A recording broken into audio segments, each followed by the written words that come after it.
Latest episode দেখুন একদম add free. ওনারা আমাদের জন্য অনেক কিছু করেছেন, তাই আমি যদি ওনাদের জন্য এইটুকু করতে পারি আমার ভালো লাগবে। বিশ্বাস করুন, আপনি প্লিজ না বলবেন। তিতির, আপনার কি ভাবাইটিস রোগ হলো? কথায় কথায় এরকম কোথায় ভাবতে চলে যাচ্ছেন আমি তো বুঝতে পারছি না। এবার চলুন আমরা মুনিয়ার ঘরের দিকে যাই, আসুন। চলুন। আরে রাজ, বেটা তুমি এখনো এখানে? আমি ভেবেছিলাম তুমি চান টান করে রেডি হয়ে গেছো। 3 দিন অফিস যাওনি বেটা, তুমি আজও অফিস যাবে না? কি বলছেন শাশুমা? আমি তো বোধহয় একটু আগে শুনলাম আপনি বলছিলেন বেটা তোমার এত ধকল গেছে, তুমি আজকের দিনটা রেস্ট নাও, অফিসে যেও না। আপনি তো মাত্রই আজ্ঞাই পালন করছেন, তাই না সোমরাজ বাবু? হ্যাঁ বলেছিলাম, নিশ্চয়ই বলেছিলাম, কিন্তু আমার বেটা রাজ তো এরকম ছেলে নয় যে অফিস ছেড়ে বাড়িতে শুয়ে বসে থাকবে। অফিস ওর প্রাণ। বেটা রাজ, তুমি যাও বেটা, যাও অফিসে যাও। মা, আমি তো আজকে ছুটি নিয়ে নিয়েছি।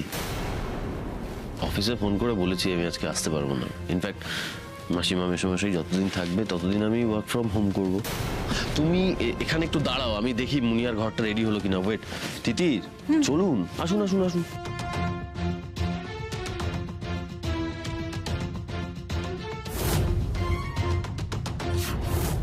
খাটালে নিয়ে গিয়ে তিতির রাজের চোখে এমন পট্টি পড়িয়েছে যে রাজ আঙ্কেল আন্টি ছাড়া আর কিছুই দেখতে পাচ্ছে না, কিছুই বুঝতে পারছে না।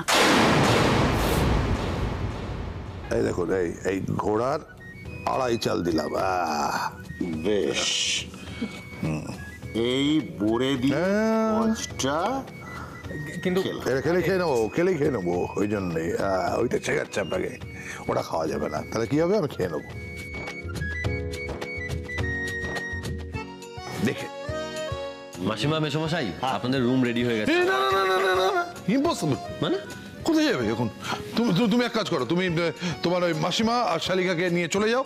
তোমার মেসোমশাইকে আমি পাকা দাবা খেলোয়াড় তৈরি না করে ছাড়ছি না। আঙ্কেল এখন কোথাও যাচ্ছেন না, আর আমি পুরো খেলাটা না দেখে আমিও কোথাও যাচ্ছি না। বেশ, ঠিক আছে।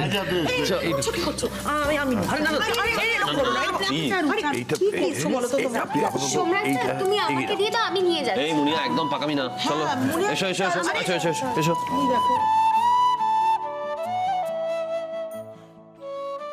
এই সবিতা, কোথায় গেলি রে? কত বেলা হয়ে গেছে, রান্না বসাতে হবে। চল চল, আমি যাচ্ছি রান্নাঘরে। আয়।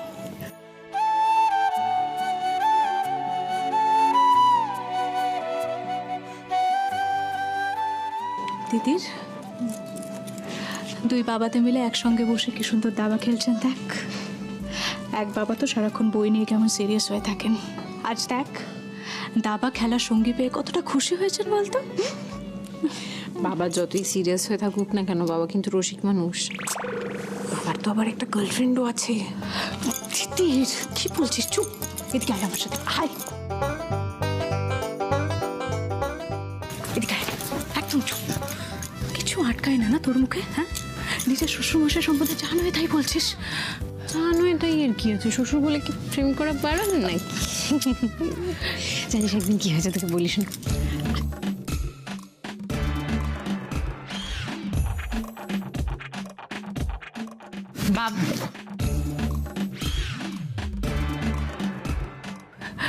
শোন দিদি, শোন, তুই এই কথাগুলো আমাকে বললি ঠিক আছে, কিন্তু বাইরে আর কাউকে বলতে যাস না, কেমন? মা জানতে পারলে দক্ষ চক্ষ পেতে যাবে। তোমার ওই মায়ের জন্যই তো প্রেমটা করা, তাই না? ওরকম একটা দজ্জাল বউ যদি বাড়িতে থাকে, কে না প্রেম করবে বল? সে বউ যেমনই হোক না কেন, বউ থাকতে বাইরে প্রেম করাটা আমি অন্তত একদম মেনে নিতে পারছি না দিদির। না মেনে নেওয়ার কি আছে? যা করেছে বেশ করেছে, আমি বাবার দলে। তুমিও কিন্তু কম দরজাল নাও। এখন যদি দাদাভাই বাইরে অন্য কারোর সাথে প্রেম করে তাহলে তো ভালো লাগবে, তো তোর মাথা ঠিক থাকবে। শোন, আমার বই গেছে তোর দাদাভাই প্রেম করলে, আর ওর সাথে প্রেম করবে কি? একটা প্রেমিকা জুটিয়ে দেখাক দেখি। কেন? চোটা ছিল তো।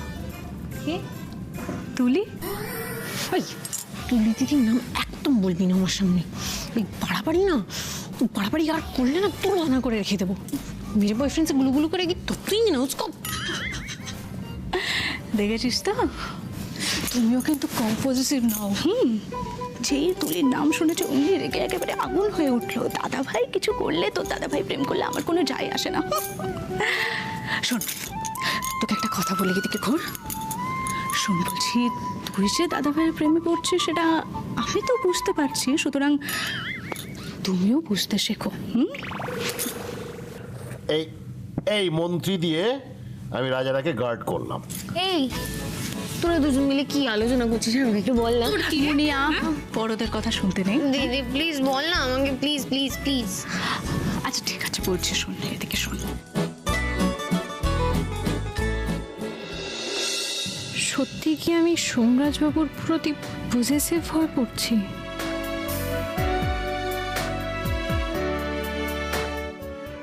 বাজে কথা যত শুনি।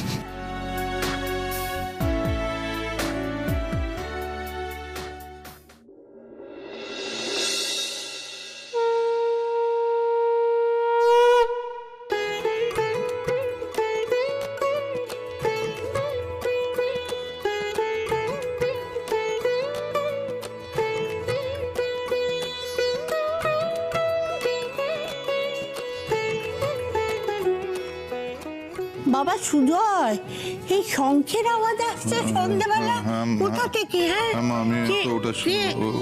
ওই যে ও মা, ও সন্ধ্যেবেলা শঙ্খের আওয়াজ পেয়ে বুকটা যেন ভরে গেল।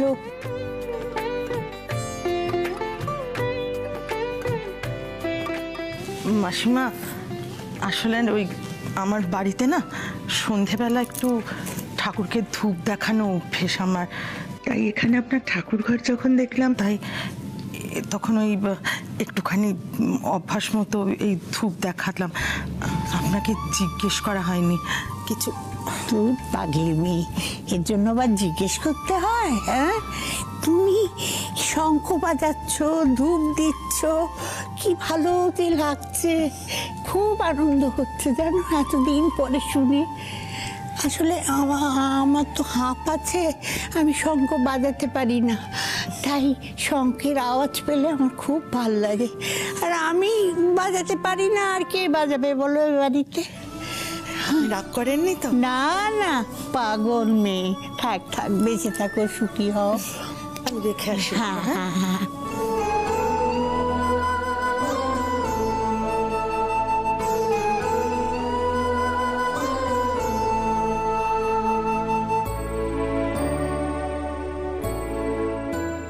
সুজয়, আমি জানি তুই কি ভাবছিস, আমারও মনের মধ্যে সেটাই হচ্ছে। মাধবের মনে আছে দেবীও ঠিক এইভাবে ওই শাড়িটা গায়ে এইভাবে নিয়ে ঘরে ঘরে ঘুরে শাঁখ বাজিয়ে সন্ধে দিত। সত্যি, হঠাৎ করে সন্ধ্যেবেলায় শাঁখের আওয়াজ শুনে আমার বুকের মধ্যে জানিস তো বাবা কেমন যেন ছ্যাক করে উঠলো। বৌমা যাবে থেকে চলে গেল, সন্ধ্যেবেলায় শাঁখ বাজানো উঠে গেল। দেবী মানে সোমরাজবাবুর মা। সোমরাজবাবুর মায়ের কথা বলতে গিয়ে বাবার গলাটা এরকম ধরে আসছে। তাহলে কি আমি ভুল বুঝলাম? সেদিন বাবা সোমরাজবাবুর মায়ের ছবি দেখছিলেন। ঠাম্মি, ঠাম্মি, এবার থেকে রোজ সন্ধ্যেটা যদি আমি দিই। ও মা, এটা খুব ভালো কথা দিদি ভাই, তুমি দেবে সন্ধে। ও ঘাটালে রোজ পুজো করতো জানো। আচ্ছা, এখানে বোধহয় চল নেই বলেও ভয়ে কিছু বলতে পারিনি। কাল থেকে তুই সন্ধে দিবি এখানে। দিও মা দিও, তুমি সন্ধে দিও। দেখেছো মা, আমার কি ভাগ্য, আমার দুই বৌমার না, আমার দুই মেয়ে রয়েছে তো। হ্যাঁ, এবার থেকে এ বাড়ির সমস্ত ভালো মন্দের দায়িত্ব কিন্তু তোমাদের দুজনের। আমার দিদু ভাই। এসো এসো এসো এসো। এসো তোমরা তাড়াতাড়ি নিয়ে এসো। এই তো মাসিমা আরে, মশাই, কি এই করেছো? সবিতা দি চা স্ন্যাক্সটা ওখানে রাখো, ওই দেখো মুড়িটা এখানে রাখো। এ বাবা, আচ্ছা তুমি আবার উঠে এলে কেন কষ্ট করে এখানে? আপনারা এখানে বসে একটু বিশ্রাম নিচ্ছিলেন, সন্ধ্যে হয়ে গেছে, তাই আমি ভাবলাম একটু চা পাঠিয়ে দিই। আর আমি তো জানি আপনারা চায়ের সঙ্গে একটু মুড়ি খেতে ভালোবাসেন। না না, সে ভালোবাসি ঠিক আছে, কিন্তু আমাদের খবর দিলেই হতো, আমরাই নিচে চলে যেতাম। একদম না, কি বলছেন এসব? এখানে নো কাজকর্ম, যা কাজকর্ম সব ঘাটালে ফিরে গিয়ে হবে। এখানে যে কদিন আছেন কমপ্লিট রেস্ট। আর এই কয়েকটা দিন আমিও বাড়িতেই থাকবো আপনাদের সঙ্গে, বসে বসে চামড়ি খাবো। প্লিজ নিন না। এইটুকু কাজ আমি করি, হ্যাঁ? কিন্তু তুমি যে এত কাজ করে যাচ্ছ, মেয়েগুলো কোথায় বলো তো? তাদের তো পাত্তাই পাচ্ছি না। না আসলে কি হয়েছে, ওরা তিন বোনে মিলে একটু গল্প করছিল, আসতেই চাইছিল, আমি বারণ করলাম, বললাম আমি দেখে নিচ্ছি সবটা। আর বলছিলাম মেশামশাই, আপনি ওই বলছিলেন কাজের ওখানে ফোন করে জানাবেন 2-3 দিন আসতে পারবেন না, সেটা ফোন করেছেন তো? কোনো অসুবিধা হয়নি তো? না, একদমই অসুবিধা হয়নি। আর উনি ভীষণ ভালো মানুষ, জানো তো। সত্যি কথা বলতে, এই কাজটা পাওয়ার পর থেকে আমি একটু শান্তিতেই আছি, মানে বলতে পারো বর্তে গেছি। মানে উনি ভীষণ ভালো মানুষ। হ্যাঁ, ওকে দাও, ঠিক আছে, হ্যাঁ তুমি নাও। হ্যাঁ খা, হ্যাঁ প্লিজ আপনারা ওখানে।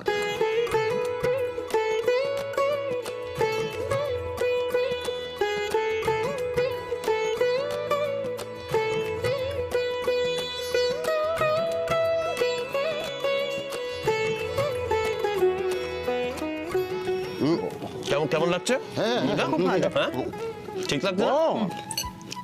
মানে আপনারা যেরকম খান সেরকমই মাখা হয়েছে তো? দারুণ দারুণ, সত্যি কথা বলতে খুব ভালো মাখা হয়েছে গো। বাহ বাহ বাহ, কি সুন্দর। অনেক কিছু ছোলা, টমেটো দিয়ে অনেক কিছু, কাঁচা লঙ্কা দিয়েছে, দেখো খুব ভালো মাখা হয়েছে। তোমার শাশুড়ি মাও কিন্তু ভীষণ ভালো মুড়ি মাখে। না মানে আমাকে একটু বলতে দাও।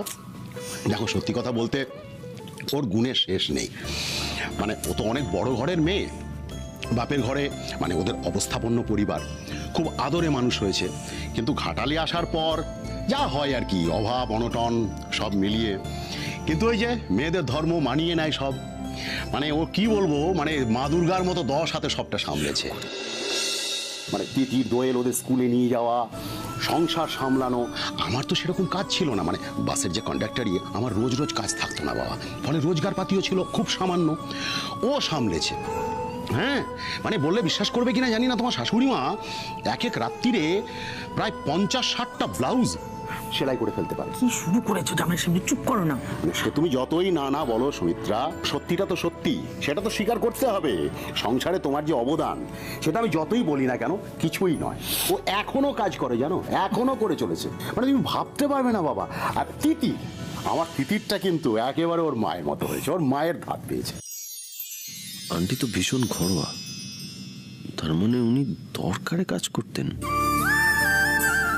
সব মেয়েরা শুধুমাত্র নিজের ক্যারিয়ারের জন্য, নিজের স্বাধীনতা স্বেচ্ছাচারের জন্য কাজ করেন না। তার মানে কিছু কিছু মেয়েরা সংসারের প্রয়োজনে হাজবেন্ডের পাশে দাঁড়ানোর জন্য কাজ করে। কি ভাবছো বলো তো? না না মেশামশাই, আপনি মাসিমার গল্পটা বলুন না, শুনতে ভালোই লাগছিল। না না না না, অনেক হয়ে গেছে। ওর অবদানের কথা বলে শেষ করা যাবে না সত্যি। চুপ কেন করতে বলছো তোমাকে? সত্যি তো, এই যে দেখো, আসলে কাজের মানুষ যারা না, তারা যদি হঠাৎ করে একেবারে মানে চুপ করে বসে যায়, কোনো কাজটা হাতের সামনে না থাকে, তখন কিন্তু তার একটা অস্বস্তি হয়, বুঝতেই পারছো তো? এই যে এখন যেমন এখানে এই যে তুমি এই যে মুড়ি মাখা, তারপরে এই যে এত কিছু সব চাটা নিয়ে এসেছো, এগুলো এখন পায়ের উপরে পা তুলে বসে বসে ওকে খেতে হবে, হাতে কোনো কাজকর্ম নেই।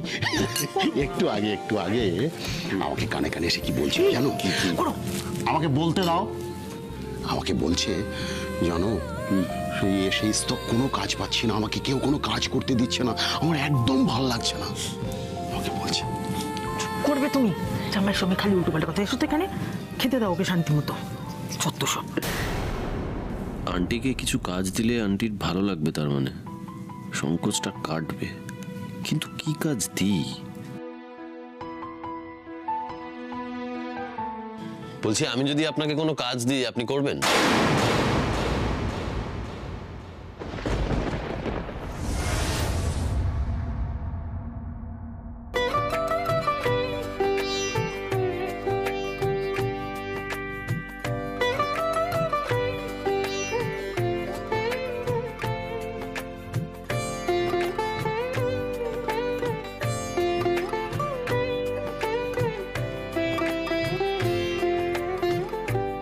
বাবা কি সুন্দর লুচিগুলো হচ্ছে গো।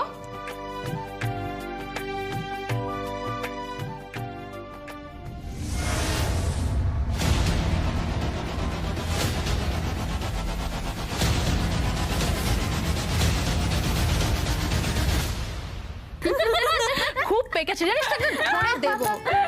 যাই বল মেজদি, সোমরাজদা কিন্তু এটা দারুণ করেছে। শেষদি ভাই যবে থেকে তোর বাড়িতে থেকে গেল না, তারপরের থেকে ইচ্ছা করে জানিস তো তোর বাড়িতে কবে আসবো, কবে থাকবো। আচ্ছা শেষদি এই ঘরে এসে দেখেছিল না? হ্যাঁ বলু, হ্যাঁ শোন না, বলছি তোকে আমি লাইভটা দেখাইনি না। দেখ দেখ কিসের রে দেখা? এই যে আমরা শাড়ি বিক্রি করার জন্য লাইভ করেছিলাম বৌদি ভাইকে নিয়ে। কেমন কত টাকার বিক্রি হচ্ছে জানিস? কত? এই দেখ হিসেব। কি সুন্দর।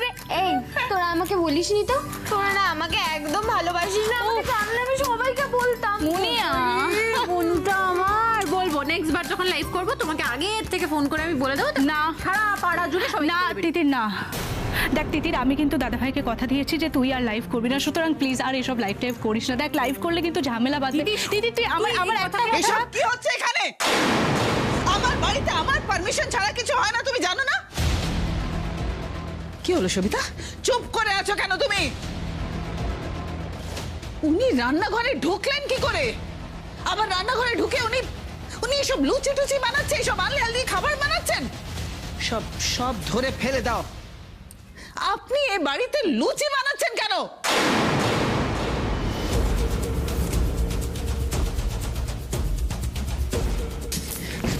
আপনি মায়ের উপর চিৎকার করছেন কেন? কি হয়েছে আপনার? মা, আন্টিকে লুচি বানানোর কথা আমি বলেছি। আমি খাবো, বাড়ির সবাই খাবে। মাসিমা খুব ভালো লুচি বানান।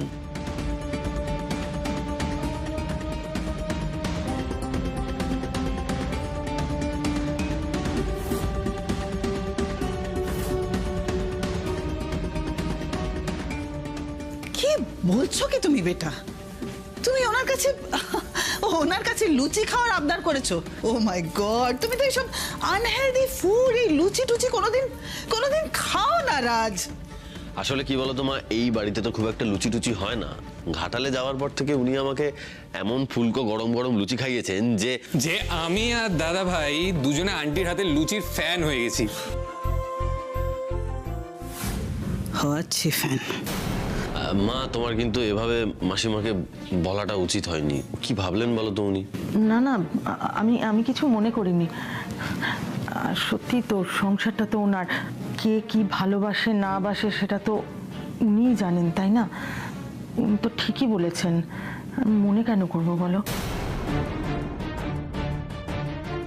বাড়িটা পুরো 12 ভূতের আস্তানা করে রেখেছে, আর ওই সাব স্ট্যান্ডার্ড কন্ডাক্টরের বউটার সামনে মালিনী ব্যানার্জিকে তুমি ছোট করছো রাজ। আসলে ভুলটা আমারই। আমার উচিত ছিল যে আপনার কাছ থেকে পারমিশন নিয়ে রান্নাঘরে ঢোকা। মা, আসল ভুলটা আমারই মাকে একবার ইনফর্ম করা উচিত ছিল। মানে আমি যে মাসিমাকে বলেছি লুচি খাবো, সেটা একবার তোমাকে জানানো উচিত ছিল। তাহলে আর এই মিসআন্ডারস্ট্যান্ডিংটা হতো না, তাই না? শাশুড়ির অন্যায়টা এবার নিজের কাঁধে তুলে নিচ্ছে রাজ। সত্যি তিথি যে ঘাটাল নিয়ে গিয়ে কি পট্টি পরিয়েছে ছেলেটাকে। বলছি আমাদের এই যে লুচি নিয়ে গন্ডগোল হলো, এটা কিন্তু সব থেকে বড় গন্ডগোল নয়। এরপরে আমাদের আরো বড় গন্ডগোল হতে চলেছে। সেটা হচ্ছে এই ফুলকো লুচিগুলো যেন নিতিয়ে যায়, তাহলে কিন্তু আরো বড় সমস্যা হয়ে যাবে। সুতরাং লুচিগুলো খুব শিগগিরই আমাদের খেয়ে ফেলা উচিত। তুমি লুচি ভাজতে থাকো, আমি আর দিদি খেতে দিয়ে দিচ্ছি। সোমরাজ বাবু, জয় বসে পড়ো খেতে। বনু বস, তুমি বসে পড়ি। আপনি ভাজতে থাকুন। ঠিক আছে, দিদি তরকারিটা নিয়ে আয়। ও মাই গড, কটা লুচি দেবো? 4টে দি। হচ্ছে কি এসব?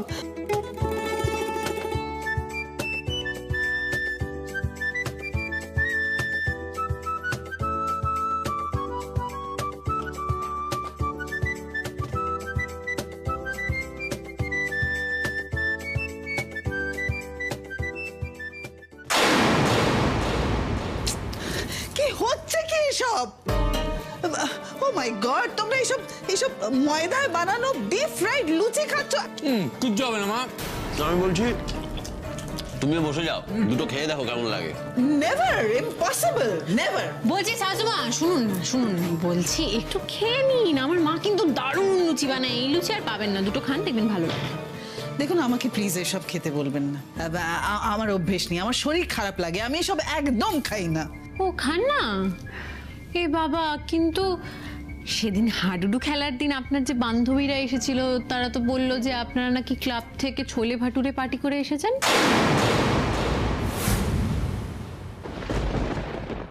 সেদিন হাডুডু খেলার দিন আপনার যে বান্ধবীরা এসেছিল তারা তো বলল যে আপনারা নাকি ক্লাব থেকে ছোলে ভাটুরে পার্টি করে এসেছেন।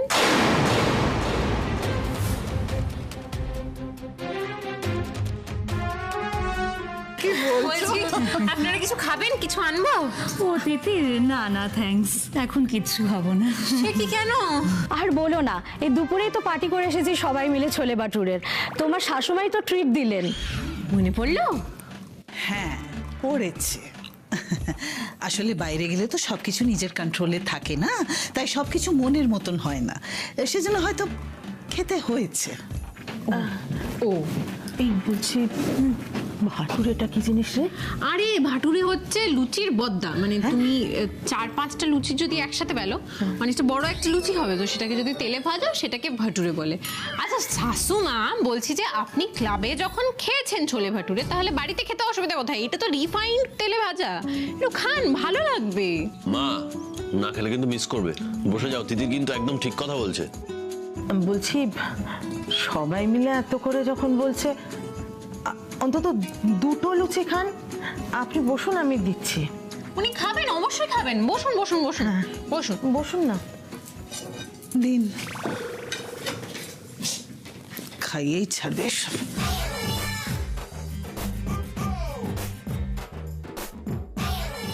দুটো লুচি দি, আরেকটা দেবো? না,